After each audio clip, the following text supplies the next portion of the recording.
Oke, shalom anak-anak. Shalom. Bagaimana kabarnya hari ini? Baik. Ada yang nggak hadir? Ada. Siapa? Miranda. Oke, seminggu dia nggak hadir ya. Ada lagi yang lain? Tidak ada. Oke, sebelum kita mulai pembelajaran hari ini, Ibu minta dulu Andreas pimpin kita dalam doa.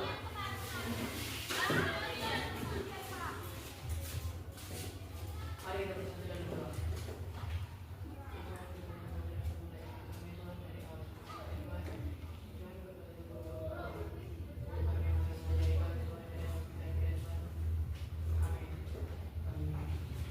Ini sudah berakhir Andreas, ya kan? Dari awal sampai akhir. Ini udah les terakhir kita ya.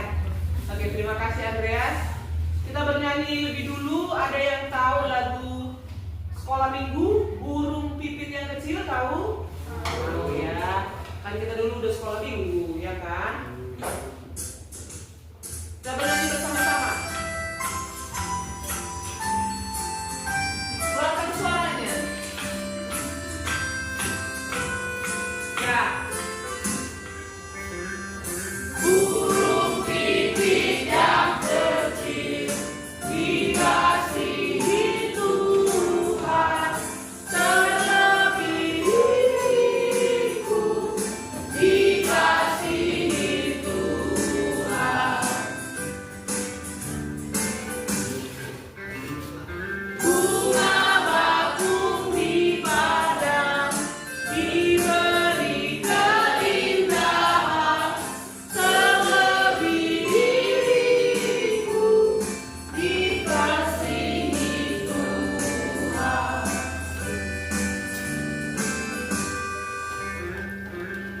Bunga bakung di padang diberi keindahan, terlebih diriku dikasihi Tuhan.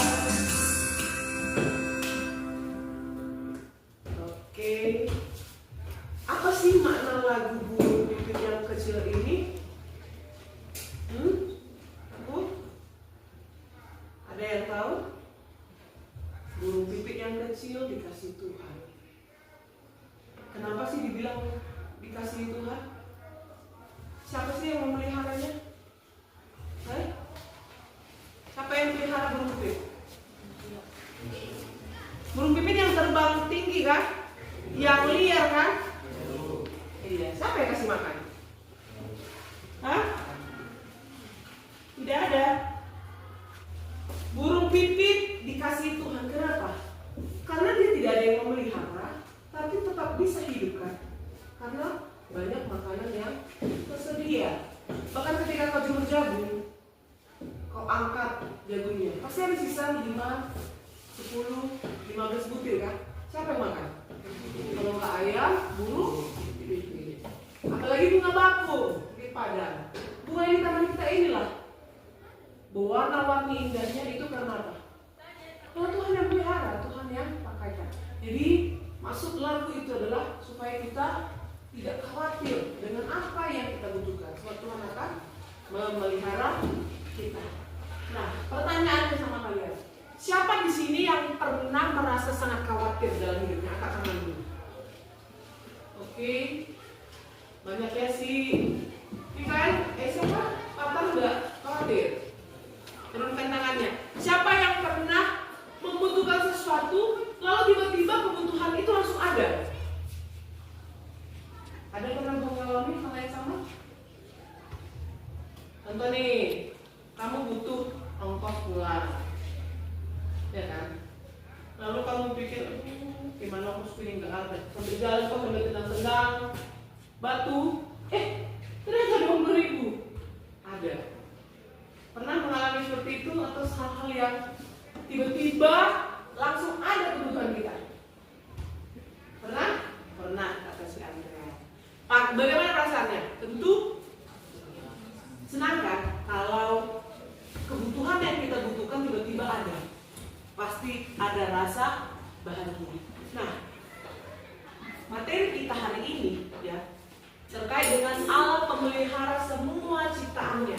Di mana tujuan pembelajaran kita nantinya kalian akan memahami bahwa pemeliharaan Allah itu tidak hanya berlaku untuk diri kita sendiri, tapi berlaku untuk siapa?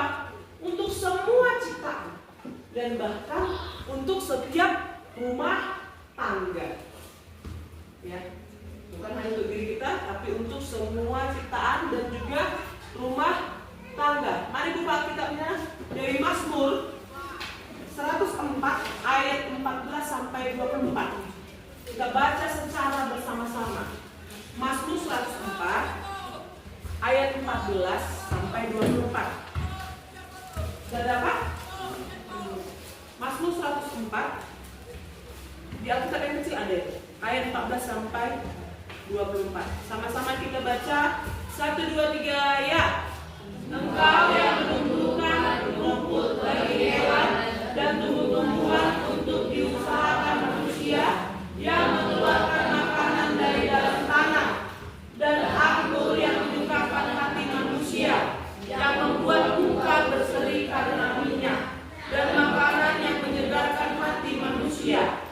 Kenyang pohon-pohon Tuhan, pohon-pohon aras di Libanon yang ditanamnya, di mana burung-burung bersarang, burung rangkung yang rumahnya di pohon-pohon sanobar. Gunung-gunung tinggi adalah bagi kambing-kambing hutan. Bukit-bukit batu adalah tempat perlindungan bagi pelanduk.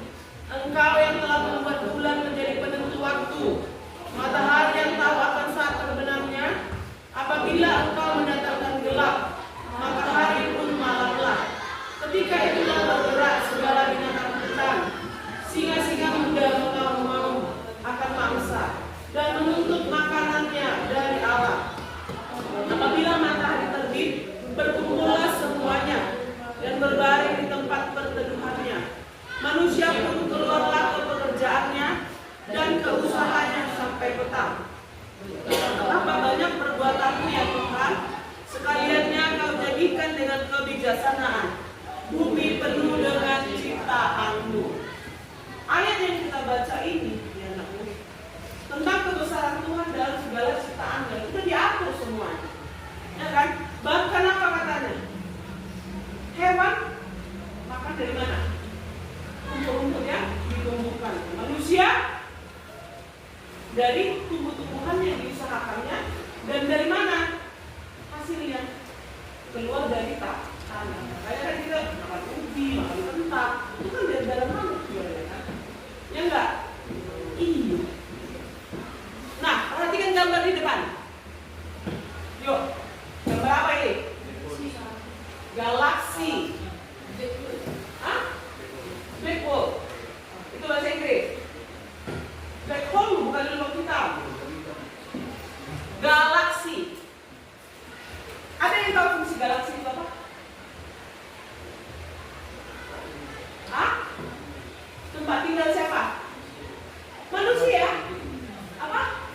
Makhluk hidup. Bagaimana? Tempat tinggal makhluk hidup itu apa sih? Planet bumi, bukan galaksi. Nah, apa fungsi galaksi? Coba. Apa fungsi galaksi?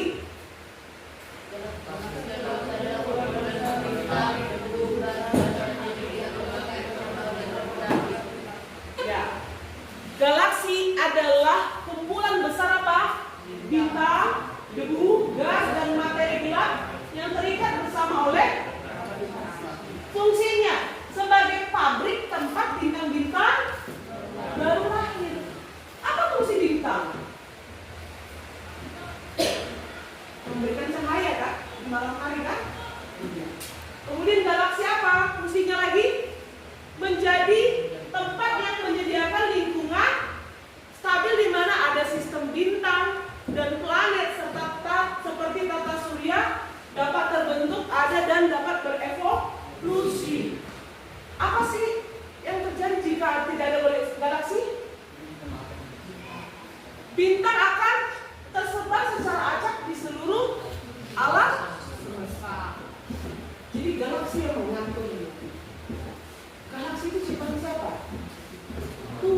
kita lihat fungsinya.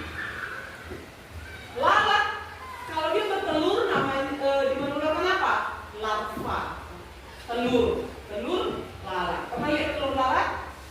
Kalau ada makanan yang terbuka, anakku, kalau dia ada seperti putih-putih bintik-bintik banyak, itu telur lalat cara dimakan lagi. Karena itu yang akan berubah jadi belatung, berubah jadi ulat. Larva lalat yang disebut belatung ini, dia yang memakan bangkai, memakan kotoran hewan dan materi tumbuhan yang membusuk. Ya. Jadi dengan memakan itu, dengan memecah makanan itu, maka lalat dapat membantu daur ulang nutrisi kembali ke tanah. Sehingga lingkungan dapat bersih, tidak ada lagi bangkai di situ. Kenapa? Karena sudah diuraikan oleh larva lalat, belatungnya. Dan juga mencegah penumpukan materi organik yang membusuk.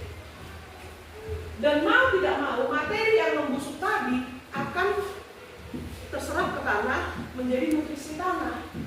Jadi lalat itu nggak berfungsi. Tadi kamu bilang salah, lalat itu berfungsi. Ya, hewan yang menjijikkan sekalipun, kenapa Tuhan ciptakan? Karena ada fungsinya. Nah, ini apa ini? Sihirput. Itu kan? Atau putri? Menyusahkan nggak ini di ladang? Kenapa menyusahkan? Ada durinya. Baru apa lagi? Keras tanahnya dibuat atau gimana? Akarnya keras panjang. Ada fungsinya akar keras dan panjang. Mencegah erosi tanah, mencegah tanah longsor. Luar biasa sihirput ini. Ya, di mana akarnya ada bintilnya yang bersimbiosis dengan bakteri pengikat nitrogen. Bakteri inilah yang mengubah nitrogen dari udara menjadi nutrisi yang bisa diserap tanaman, sehingga secara alami dapat menyuburkan tanah di sekitar. Jadi kalau ada ladang kalian ada sihirput, itu kenapa? Karena subur tanahnya.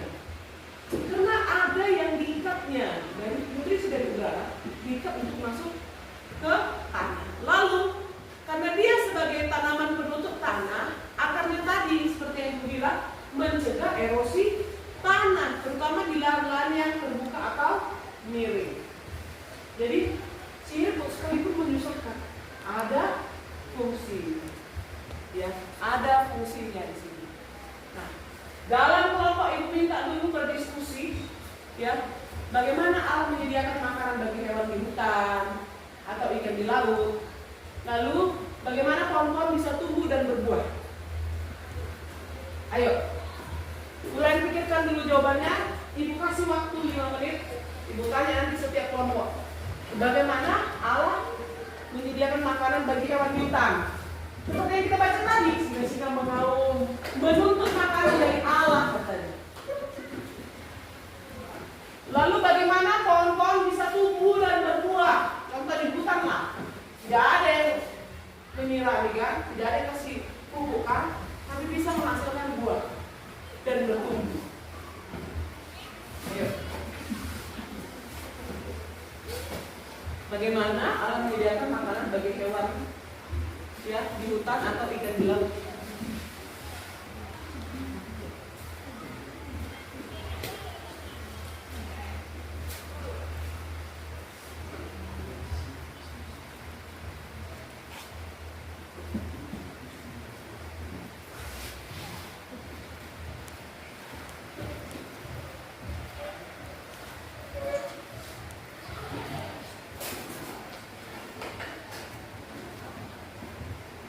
Waktunya tidak banyak ya.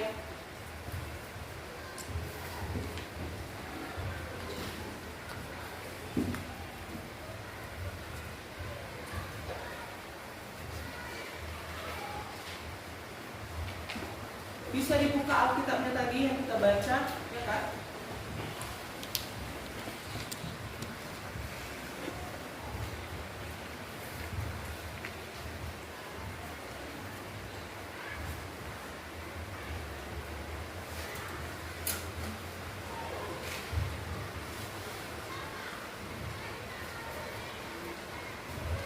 bagaimana Allah menyediakan makanan bagi hewan di laut, bagi hewan di hutan yang tidak dipelihara manusia.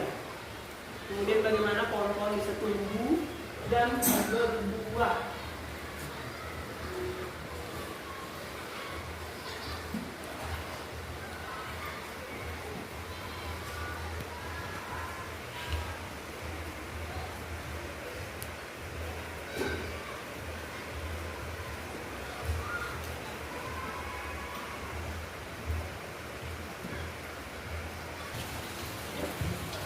Oke, waktunya sudah habis. Aku mau tanya dulu kelompok ini. Bagaimana Allah menyediakan makanan bagi hewan di hutan atau ikan di laut?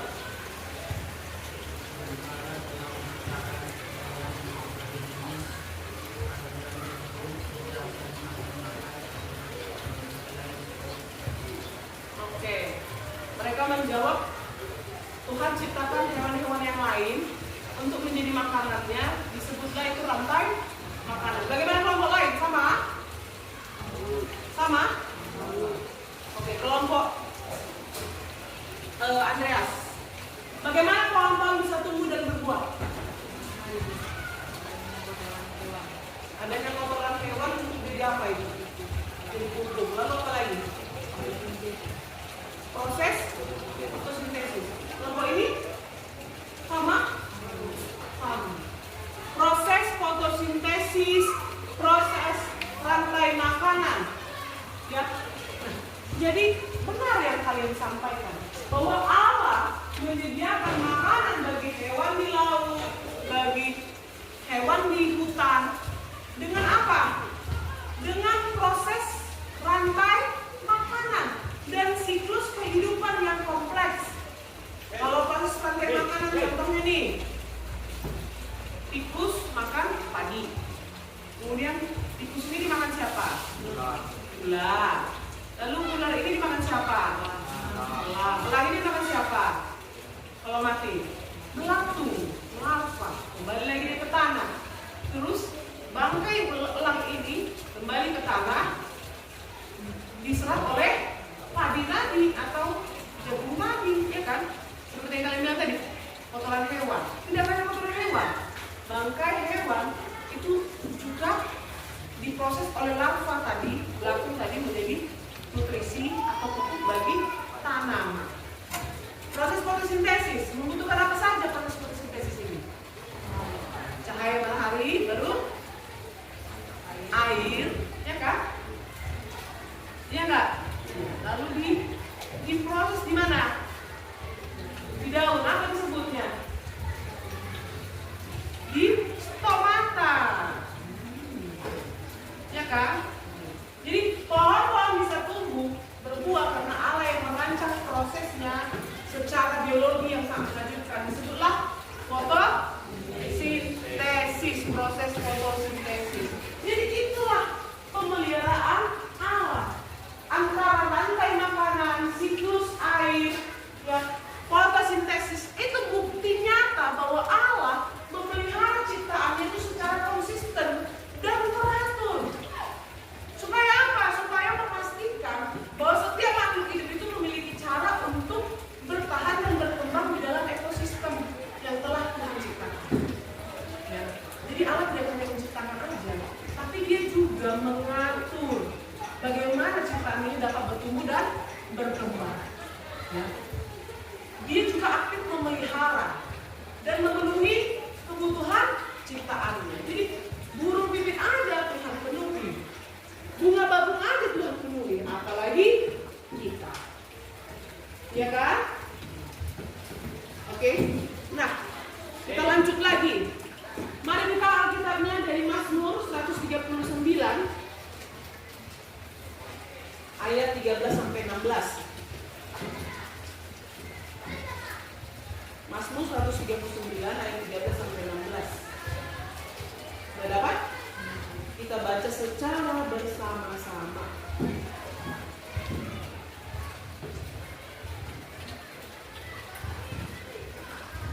Oke. Ayat 13 sampai 16. 1, 2, 3 ya. Sebab Engkaulah yang Menenun aku dalam kandungan ibuku, aku bersyukur kepadamu oleh karena kejadian dahsyat dan ajaib. Ajaib apa yang kau buat, dan jiwaku benar-benar menyadarinya. Tulang-tulangku tidak terlindung bagimu ketika aku dijadikan di tempat yang tersembunyi, dan aku direkam di bagian-bagian bawah bumi yang paling bawah. Matamu melihat selagi aku bakal anak, dan dalam kitabmu semuanya tertulis hari-hari yang akan dibentuk sebelum ada satu pun daripada. Ayat yang kita baca ini adalah ayat proses kita dibentuk diciptakan. Ya. Dahsyat dan ajaib. Kita lihat dulu dahsyat dan ajaibnya Tuhan. Perhatikan video di depan.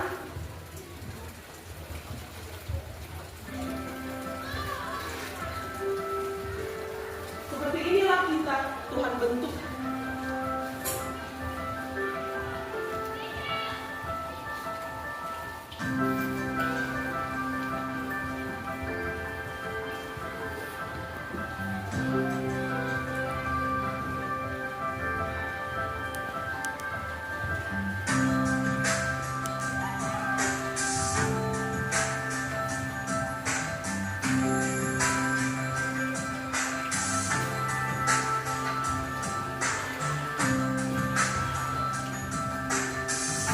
Jantung kecil sudah mulai berdetak di minggu kelima. 1 bulan seminggu masih usianya.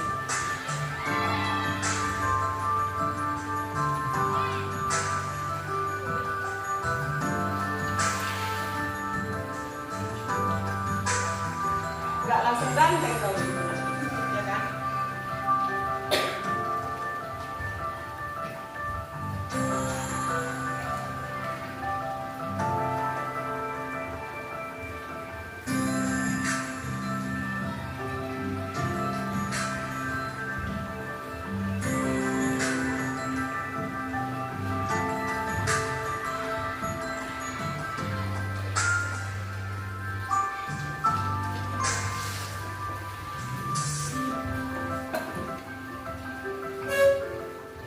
Masih ada jari pusatmu.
Seperti yang baca tadi.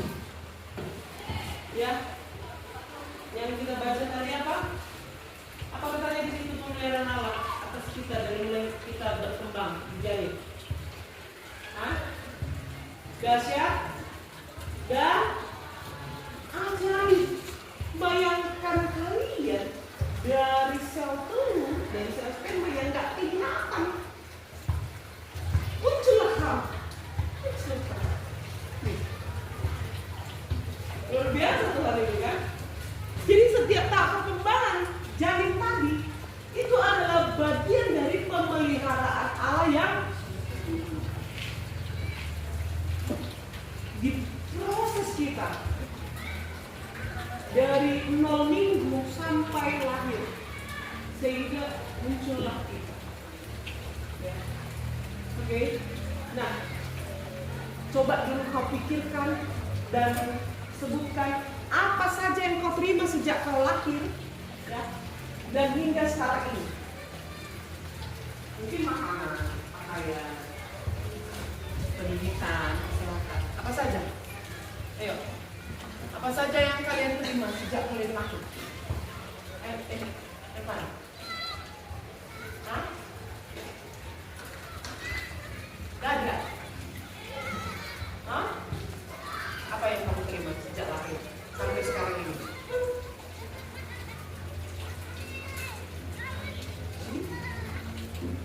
Bantu Diandra. Apa saja yang kamu terima? Kasih sayang. Apa lagi?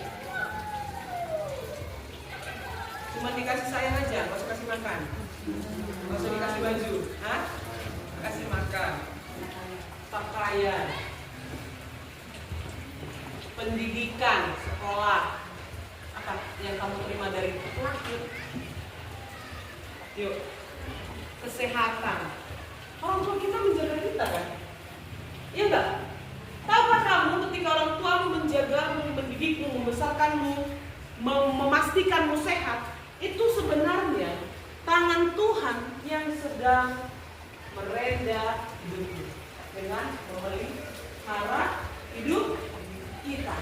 Jadi setiap hal ya yang kita sebutkan tadi adalah bentuk pemeliharaan Allah atas hidup kita, berlanjut terus menerus dan secara pribadi bagi setiap orang. Berbeda-beda. Mungkin si Andreas tadi bilang diberikan pakaian yang bagaimana Andreas? Mungkin si Andreas pakaian dari kain sutra, yang sana dari kain wol, yang sana dari kain kain katun. Berbeda-beda setiap orang dan terus berlanjut. Ya, terus berlanjut. Mari kita lanjutkan lagi Matius 6 ayat 25 sampai 34.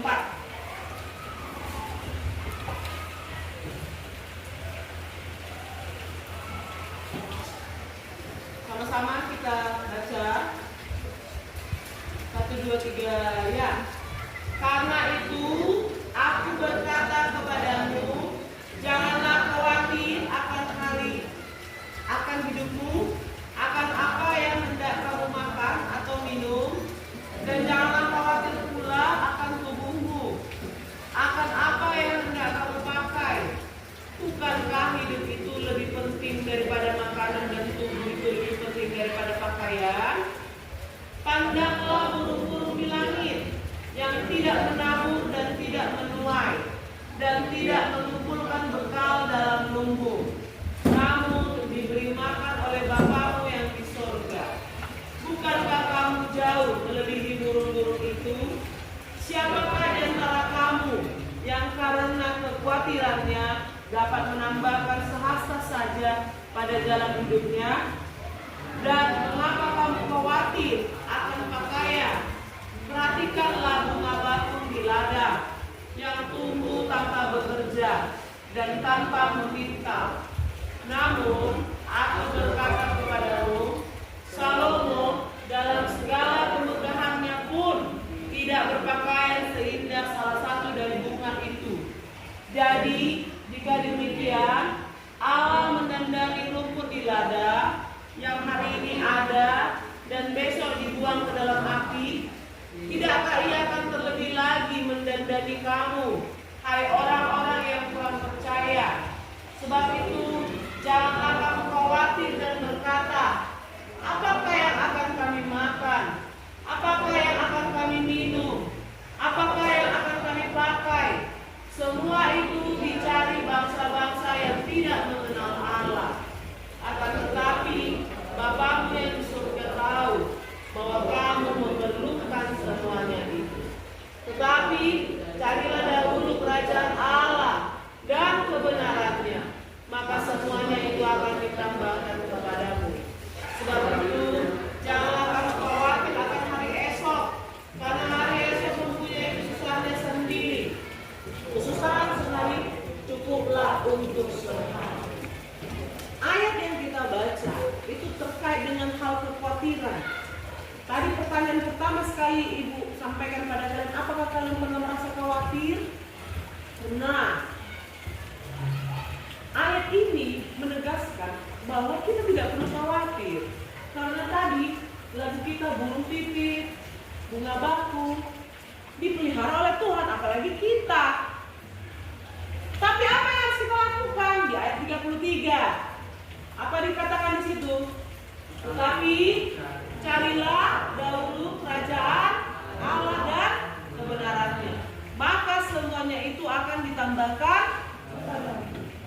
Untuk itulah setiap minggu Ibu tanya kalian kan, gereja kalian, ibadahnya kalian hari Minggu, supaya apa? Supaya kau tidak merasa khawatir lagi dalam hidup ini. Karena ketika kita cari kerajaan Allah dan kebenarannya, artinya bukan hanya beribadah, tapi kita juga harus lakukan apa yang diperintahkan, gitu ya.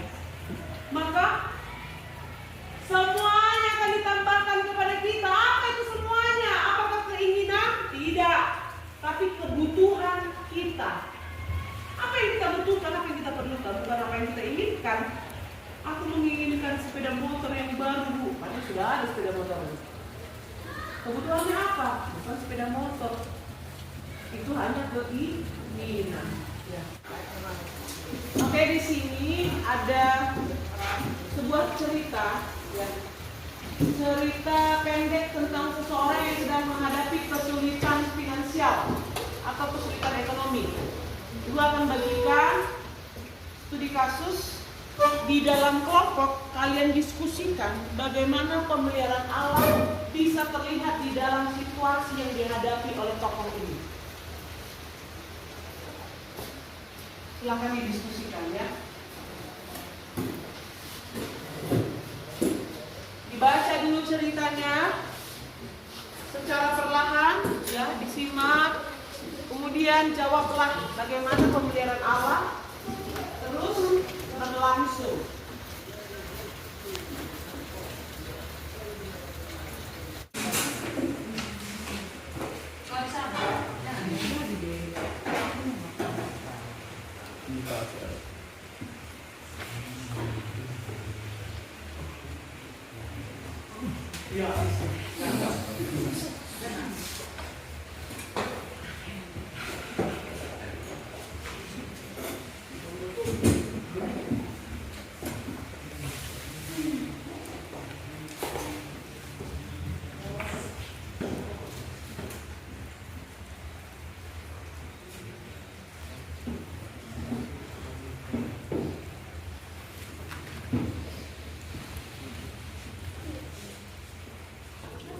Oke, bagaimana?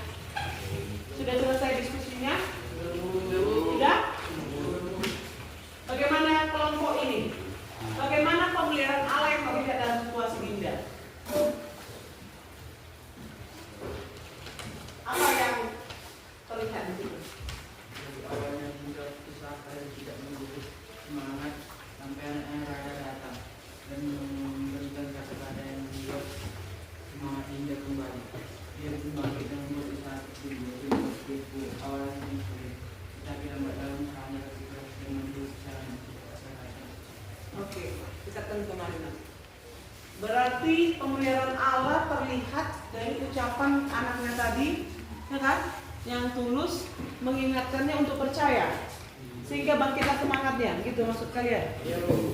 Oke, luar biasa mereka menganalisis kasusnya si Dinda. Bagaimana dengan kelompok ini? Ayo, bagaimana aku? Dalam situasi apapun Tuhan pasti menyertai dan menolong kita. Iya, dengan cara apa Tuhan menolong? Membangkitkan semangat. Membangkitkan semangat, sama dengan kelompok yang lain ya. Itu ya. Lain-lain dari itu ada? Membuka pikiran Untuk oke. Membuka pikirannya berarti melalui apa? Hikmat yang Tuhan berikan sehingga dia dapat membuka usaha kecil-kecilannya. Tadi kata mereka dari usaha kecil-kecilan itu menjadi laris dan banyak pesanan. Oke. Kelompok Diandra melalui apa?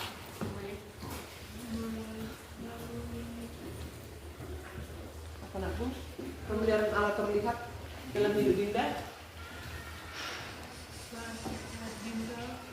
Dinda putus asa, Sarah berbicara tentang Tuhan memelihara jadinya hati Dinda terus tersentuh. Oke. Melalui ucapan tulus Rara sama dengan kelompok yang tadi ya. Sehingga hatinya tersentak menyadari bahwa ternyata Tuhanlah yang memelihara hidup manusia. Oke. Nah, tadi di dalam studi kasus itu pun juga sudah dituliskan aku bahwa ada tangan yang tak terlihat yang dirasakan oleh Dinda. Mengapain tangan itu? Menuntunnya. Selain menuntun apa lagi? Memberikan ide. Lalu apa lagi? Membuka jalan rezeki bagi Dinda melalui usaha kue. Dan dia sadar bahwa pemeliharaan Allah itu tidak selalu datang dari berjalan orang. Tapi dari mana? Dari hikmat yang Tuhan berikan. Seperti kata mereka tadi, membuka pikirannya. Kemudian ketekunan. Kalau nggak tekun dia bagaimana usahanya laris, ya kan? Kemudian dari cinta orang terdekat. Siapa yang mencintainya? Rara anaknya. Dan tadi diawali dengan ucapan tulus Rara terhadap ibunya tentang kenapa bunga bakung dan burung pipit yang dipelihara oleh Tuhan. Artinya tetap percaya akan pemeliharaan Tuhan. Ambil bukunya, tuliskan satu pengalaman pribadi di mana kamu merasakan pemeliharaan Tuhan. Sekecil apapun itu, sedetail apapun itu. Ayo tuliskan pengalamannya secara pribadi.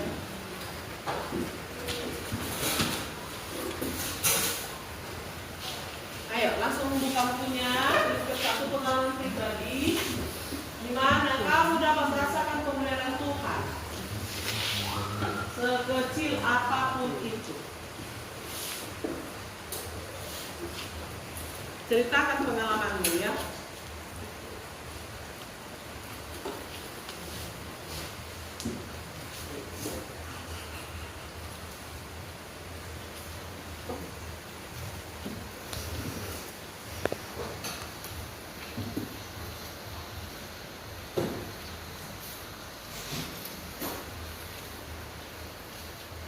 Di buku latihan boleh, di buku PR boleh, buku catatan juga boleh.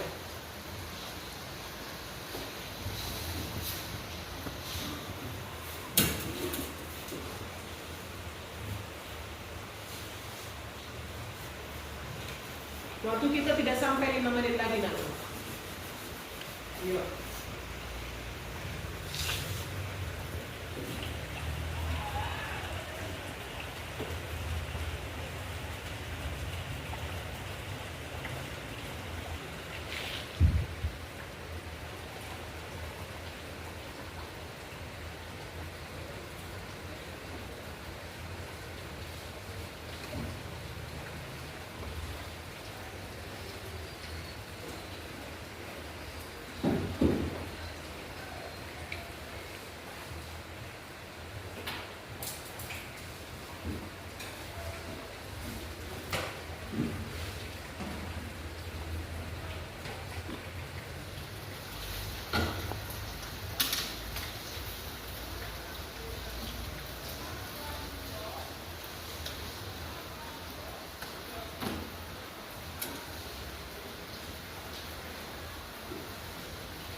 permisi kamar mandi sebentar ya.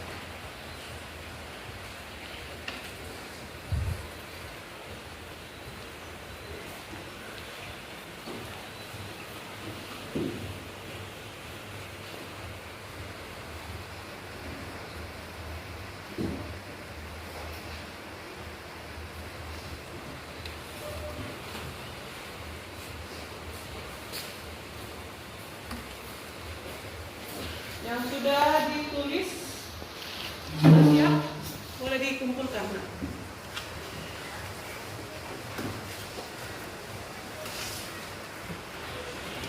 Sudah bang?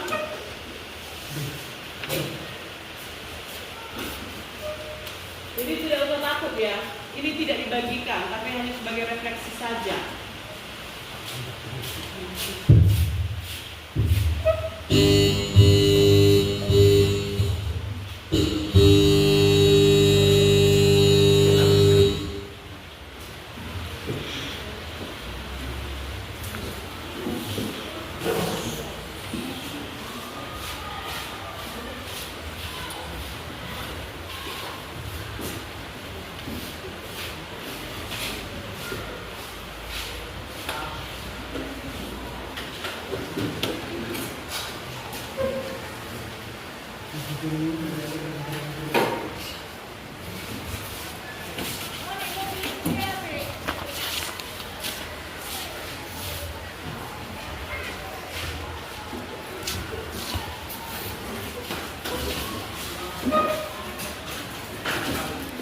Ayo, ceritanya sangat menarik ya. Ada yang belajar naik sepeda motor, bolak-balik jatuh akhirnya bisa. Tapi ada juga ini cerita yang sama ya.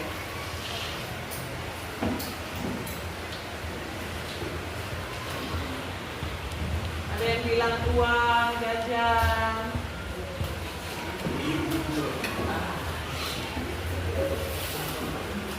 Ini pengalaman, cerita pengalaman aku. Oh, kayak patah. Juga pengalamanmu kakak. Belum pengalaman ini. Masih ketika manusia menemukan perlindungan. Pengalamanmu pribadi. Ayo nak, diperbaiki.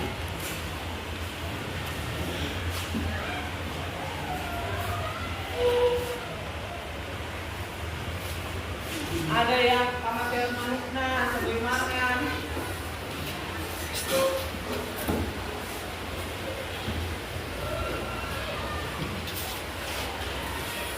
Oke. Ada yang ranking, ada yang mau lomba. Iya, kita sembari menunggu si Patar ya, kita akhiri materi hari ini. Ingat bahwa pemeliharaan Allah bukan hanya pada hal-hal besar, tetapi juga dalam detail-detail kecil kehidupan kita sehari-hari. Dan itu tidak pernah berhenti. Simpan semua bukunya, kita berdoa.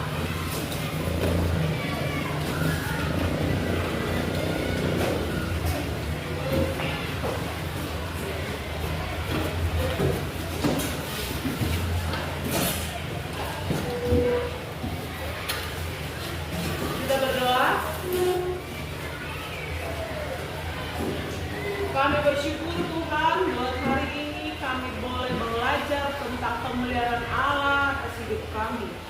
Dan ternyata bukan hanya diri kami saja, tapi alam semesta ini juga Tuhan pelihara. Bantu kami Tuhan untuk menyadari bahwa pemeliharaan Allah terus berlangsung secara konsisten di dalam kehidupan kami. Ajari kami untuk tetap bersyukur Tuhan dengan melakukan kehendak Tuhan dalam kehidupan kami sehari-hari. Kami mau serahkan hari ini dalam tangan-Mu. Tuhan berkati kami dalam perjalanan pulang. Udara yang sejuk, hujan yang membasahi bumi, samosir, itu semuanya karena berkat Tuhan. Bantu kami Tuhan, di kesehatan dan kekuatan yang baru bagi kami. Dan kami baru bertemu kembali di hari berikutnya. Dalam nama Yesus kami berdoa. Amin. Shalom, sampai jumpa minggu depan. Tuhan Yesus memberkati. Silakan Bapak.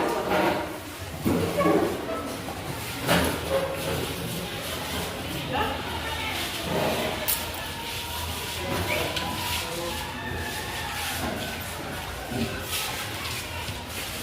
Yang Bu.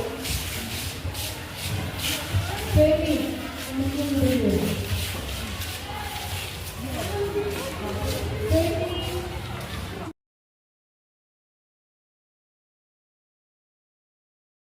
Shalom. Shalom. Ada yang tidak hadir hari ini? Ada. Siapa? Pater sama si Mira. Oke. Nah, kita sebelumnya sudah membahas bagaimana Allah pemelihara hidup ciptaannya, di mana pemeliharaan Allah itu atas segala ciptaannya. Kemudian dilanjutkan dengan pemeliharaan Allah yang terus berlangsung. Dan terakhir kita di pemeliharaan Allah yang terus berlangsung. Kita lanjutkan Allah memelihara tiap rumah tangga. Sebelum kita mulai pembelajaran hari ini, mari kita berdoa. Buka tangan tutup mata, kita berdoa. Bantu kami Tuhan untuk memahami materi pelajaran hari ini, agar kami dapat memaknainya dalam kehidupan kami sehari-hari. Dalam nama Yesus kami berdoa. Amin. Oke. Mari kita buka Alkitab kita dari Amsal 24 ayat 3 sampai 4. Amsal 24 ayat 3 sampai 4. Dibaca satu orang. Si Andreas tuh. Amsal 24 ayat 3 sampai 4. Baca Andreas.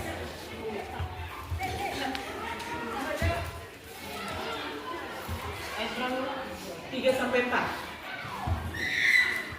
Baca dengan suara yang keras. Dengan hikmat rumah didirikan, dengan kepandaian itu ditegakkan, dan dengan pengertian kamar-kamar diisi dengan bermacam-macam harta benda yang berharga dan menarik. Oke, dengan hikmat rumah didirikan, dengan kepandaian itu ditegakkan. Baca lagi Efesus 5 ayat 22 sampai 33. Yosua baca Efesus 5 ayat 22 sampai 33. Dapat Yosua?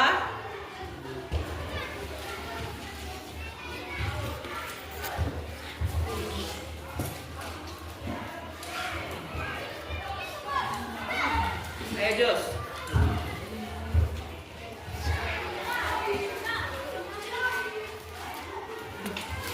Efesus 5 ayat 22 sampai 33.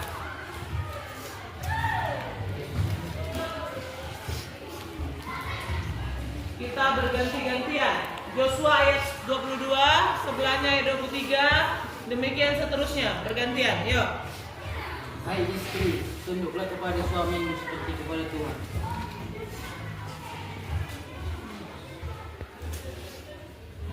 Karena suami adalah kepala istri, sama seperti Kristus adalah kepala jemaat. Dialah yang menyelamatkan tubuh. Depannya. Ayat 24. Karena itu sebagaimana jemaat tunduk kepada Kristus, demikian juga istri kepada suami dalam segala sesuatu. Topiknya. Hai suami, kasihilah istrimu sebagaimana Kristus telah mengasihi jemaat dan telah menyerahkan dirinya Baginya. Cici.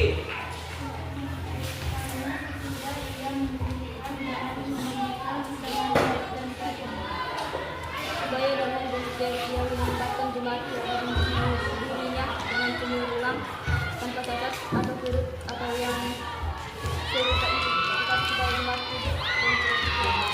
Demikian juga suami harus mengasihi istrinya sama seperti tubuhnya sendiri. Siapa yang mengasihi istrinya mengasihi dirinya sendiri. Baca. Andreas. Tidak pernah orang membenci tubuhnya sendiri, tetapi merupakannya, Mengasuhnya. mengasihi dan merawatinya sama seperti Kristus terhadap jemaat. Yuk. Karena kita adalah anggota tubuhnya. Sebab itu laki-laki akan meninggalkan ayahnya dan ibunya dan bersatu dengan istrinya sehingga keduanya itu menjadi satu daging. Sama-sama kita baca. Rahasia ini yang besar, tetapi yang aku maksudkan ialah hubungan Kristus dan jemaat. Bagaimanapun juga bagi kamu masing-masing berlaku. Kasihilah istrimu seperti dirimu sendiri dan istri hendaklah menghormati suaminya. Ayat yang kita baca antara Amsal dan Efesus adalah dasar bagi orang Kristen untuk hidup berumah tangga. Apa yang menjadi dasarnya? Kasih. Kasihilah istrimu tadi katanya kan? Terus istri ngapain? Istri harus menghormati suaminya. Oke, mari kita diskusi dulu. Ada dua pertanyaan yang mau Ibu sampaikan kepada kalian. Yang pertama, bagaimana sebuah rumah tangga bisa menjadi berkat? Bagaimana? Satu keluarga bisa jadi berkat itu bagaimana? Saling mengasihi, kata si Diandra. Apa lagi? Saling menghormati, menghargai. Saling mencintai. Bisa menjadi berkat bagi orang lain. Iya. Lalu apa saja tantangan yang mungkin dihadapi dari sebuah keluarga? Dan bagaimana pemeliharaan Allah membantu? Apa saja tantangan dalam rumah tangga? Ekonomi, perbedaan pendapat. Apa tantangan yang dihadapi keluarga masing-masing? Ekonomi, perbedaan pendapat, apa lagi? Hah? Kesehatan, apa? Hah? Gaya hidup. Bagaimana pemeliharaan Allah berlangsung? Misalnya tantangannya ekonomi. Bagaimana pemeliharaan Allah berlangsung? Apa? Membantu rumah tangga itu. Gimana caranya Allah membantu rumah tangga itu dalam masalah ekonomi? Seperti studi kasus kemarin, Dinda memberikan apa? Ide untuk membuka usaha. Kalau perbedaan pendapat, bagaimana pemeliharaan Allah membantu rumah tangga itu kalau ada masalah perbedaan pendapat? Apa? Ya. Saling menerima, saling menghargai pendapat satu sama yang lain. Berarti diberikan apa sama Allah? Kesabaran, ya kan? Sebuah rumah tangga bisa menjadi berkat bila mana rumah tangga itu menghadirkan apa? Damai sejahtera. Kalau ada damai sejahtera dalam keluarga itu, kayak yang kalian bilang tadi, saling mengasihi, saling menghargai, ya, maka damai ini dapat terasa oleh setiap tamu yang datang. Betul nggak? Kalau misalnya berbeda hal Bapak izin, rumah tamu, rasa nggak tamu itu ada seperti ada yang lagi bertengkar, ya kan? Contoh nih, tamu suaminya, istrinya udah marah nih sama suaminya. Benjo testa oma, kalau tamu tay, apa yang dilakukan si oma? Dibuatnya kan? Tapi cepreng di dapur. Terasa nggak sama tamunya? Ya, aduh.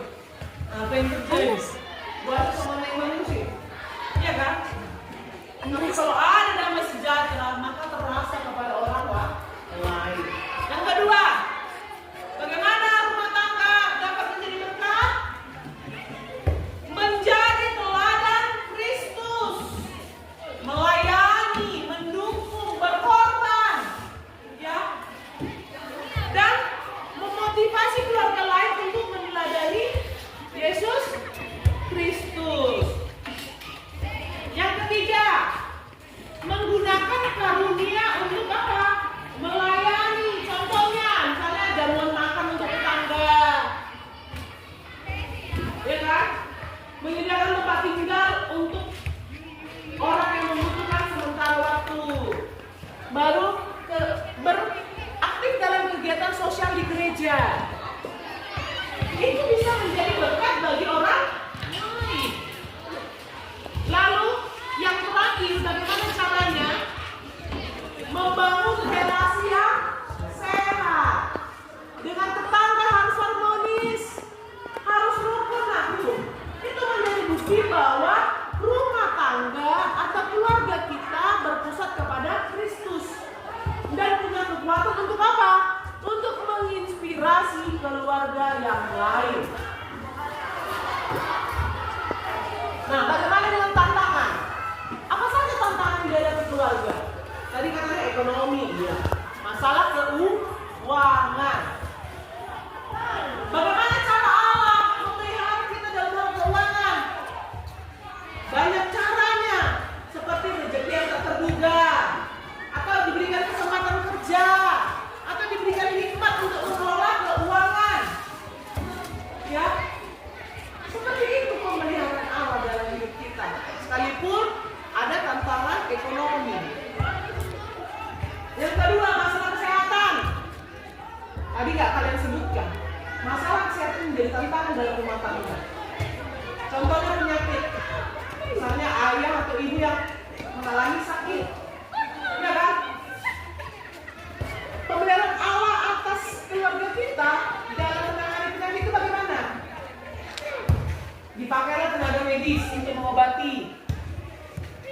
Ada dukungan dari orang lain, dari sesama. Bawalah ke sana, ke pena. Kami ongkosi pun. Wah, enak sekali ya kan? Itu bukti pemeliharaan Allah atas hidup kita. Sekalipun penyakit ada di dalam hidup. Nah, ada tadi tantangannya apa tadi? Perbedaan pendapat. Perbedaan pendapat bisa memicu apa? Memicu konflik pertengkaran. Bagaimana pemeliharaan Allah atas rumah tangga yang bertengkar? Bagaimana aku? Roh Kudus membantu kita untuk apa? Untuk mengampuni dan menunjukkan kasih. Itu bukti pemeliharaan Allah atas hidup kita. Nah, satu lagi, ada tantangan dalam rumah tangga, kekhawatiran akan masa depan. Orang tua kita sering nggak khawatir dengan hidup kita? Sering. Aduh, itu dia anak konon sama SMP. SMA Sara do, SMA 2 do, SMA Santo do, SMA KBP do. Dengan menyerahkan masa depan anak-anak kepada Tuhan, orang tua bisa fokus mendidik anak di dalam nilai-nilai Kristus. Dan ketika orang tua percaya bahwa Allah membimbing langkah-langkah anak-anaknya, itu adalah bukti pemeliharaan Allah atas hidupnya. Jadi secara singkat, pemeliharaan Allah itu tidak berarti keluarga akan terhindar dari semua masalah yang ada, melainkan bahwa Allah akan selalu hadir di tengah masalah itu dengan memberikan apa aja? Kekuatan, apa lagi? Bimbingan dan perharapan. Oke, mari kita saksikan dulu kisah nyata berikut ini, ya, di mana kekuatan untuk bertahan. Kesaksian Ibu Puji, kekuatan untuk bertahan. Namanya Ibu Puji, usianya baru 40-an, tapi wajahnya sudah tampak letih oleh beban hidup yang berat. Sejak suaminya meninggal, ia harus menghidupi 2 anak remajanya sendirian. Warung kecilnya sepi, utang menumpuk. Kadang ia terpaksa tidak makan demi anak-anak bisa sekolah. Belum cukup sampai di situ, kesehatannya juga menurun. Sering ia merasa lemas, pusing, bahkan tersesat. Tapi untuk periksa ke dokter, ia tak punya uang. Dan yang paling menggaris hatinya, kedua anak remajanya mulai nakal. Sering pulang larut malam, ikut teman-teman yang tak jelas. Pernah kedapatan mengambil uang warung diam-diam. Disitulah hati seorang ibu benar-benar hancur. Malam-malamnya penuh tangis. Sambil memeluk Alkitab yang sudah busuk, ia berbisik, Tuhan Yesus, tapi jangan biarkan aku menyerah. Pegang tanganku. Hadirin, kadang dia merasa Tuhan diam saja, tapi entah bagaimana, setiap pagi selalu ada sedikit kekuatan baru untuk kembali berdiri. Suatu hari, pelanggan lamanya datang, kasihan melihat kondisi Ibu Puji. Dia mempromosikan warungnya lewat media sosial. Tak lama, warung Ibu Puji mulai ramai lagi. Lalu tetangga mengajaknya ikut pemeriksaan kesehatan gratis dari gereja. Dari situ, ia dapat obat rutin tanpa harus mengeluarkan banyak uang. Yang paling ajaib, kedua anaknya mulai berubah. Suatu malam, mereka pulang lebih cepat, menatap ibunya dengan mata sibak. Bu, maafin kami. Kami mau berubah. Kami sayang ibu. Air mata Ibu Puji mengalir deras. Di pelukannya, ia merasakan janji Tuhan nyata. Dia tidak pernah meninggalkanmu. Hari ini, masalahnya belum sepenuhnya selesai. Tapi Ibu Puji tetap berdiri dengan senyum damai. Jika ada yang bertanya, bagaimana ia kuat? Ia hanya berkata pelan, karena Yesus, Dia satu-satunya kekuatan saya untuk bertahan. Dan saya akan tetap setia ikut Dia sampai akhir. Oke, apa saja tantangan dihadapi Ibu Puji? Hah? Apa saja tantangan dihadapi Ibu Puji tadi? Pertama masalah anak-anaknya, lalu keuangan, terus kesehatan. Bagaimana pemeliharaan Allah atas ketiga masalah ini? Tiga tantangan ini. Kalau anaknya tadi bagaimana? Berubah. Kalau sebelumnya Ibu Puji ngapain aja untuk anaknya? Didoakan, dijual. Didoakan kan anaknya setiap malam. Kalau yang masalah finansial, bagaimana bentuk pemeliharaan Allah? Dibantu oleh tetangganya untuk mempromosikan lewat media sosial. Baru masalah kesehatan, dibawa dia kemana? Ke posko, ke gereja, di mana di gereja itu ada pelayanan kesehatan.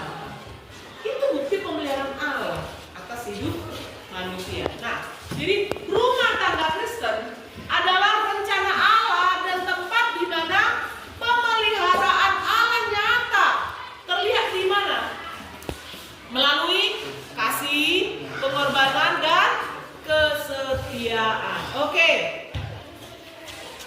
Sebelum kita akhiri, tuliskan ini PR-nya. PR untuk di rumah.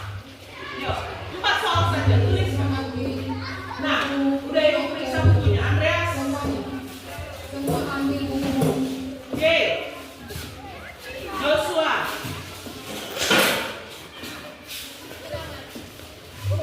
Daniel. Cici. Frances.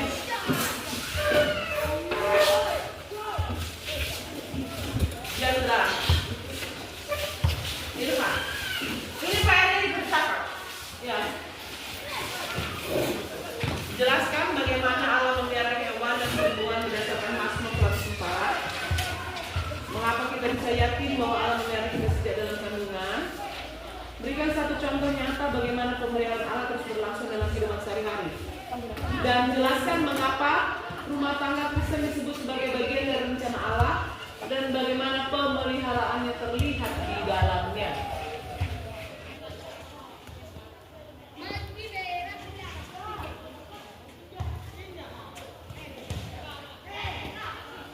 Ada yang mau ditanyakan dari keempat pertanyaan PR ini? Ada yang nggak ngerti? Paham ya? Hari Sabtu kita ketemu lagi, ya, dikerjakan PR.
Dia tidak hanya mengurus hal besar seperti planet dan hukum alam, tapi juga dia peduli terhadap setiap detail-detail kehidupan kita.